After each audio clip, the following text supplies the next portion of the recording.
Bonjour, je m'appelle Rabiatou, bienvenue dans le podcast de Kéro. Restez avec moi, je vais vous parler de ma transition capillaire.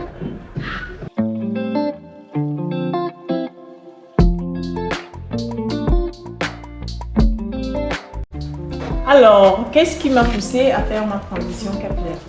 La vérité, en fait, je vais vous la dire, j'ai les cheveux courts, je viens de faire mon big shop, mais la vérité, c'est que je n'en suis pas ma première transition capillaire.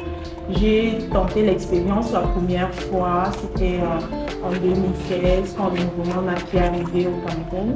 Et en fait, c'était la tendance, et en bonne suiveuse de tendance, j'ai décidé de me mettre au naturel aussi. Mais le truc, en fait, c'est que je n'étais pas bien accompagnée, il n'y avait pas l'accompagnement derrière, il n'y avait pas les produits adaptés, on n'avait pas connaissance en fait de comment est-ce qu'on devait traiter nos cheveux, ce qui fait que plus tôt je suis retombée dans le dépisage et en fait je pense que les motivations n'étaient pas très profondes aussi. Ma deuxième expérience en fait c'était en août, mais le germe a été semé dans mon esprit, c'était en juin parce que j'ai fait une rencontre extraordinaire. C'est quand j'ai rencontré Kéro. Et donc, dans mon esprit, j'ai commencé à ressentir le besoin de représenter valablement mon identité. Et je pense que notre peau et nos cheveux naturels sont ce qui est le plus visible et qui nous attache vraiment, qui nous rattache, excusez-moi, à nos origines. Donc, j'ai ressenti le besoin de porter fièrement mon identité africaine et cela passait pour moi par le port de mes cheveux naturels. Donc j'ai fait mon big shop.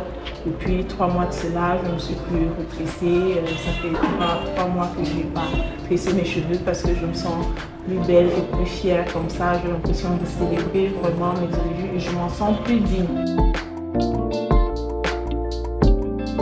I just feel in love. Je suis juste amoureuse alors de la nouvelle moi que je suis devenue. Je suis amoureuse de mes cheveux parce que maintenant j'ai Kéro dans ma vie.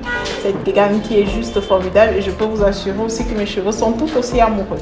Je me sens plus africaine que jamais et très bien dans ma peau. Je sais que, enfin j'espère que mon nouveau lifestyle impactera des gens autour de moi qui à leur tour comprendront le véritable intérêt du retour au naturel.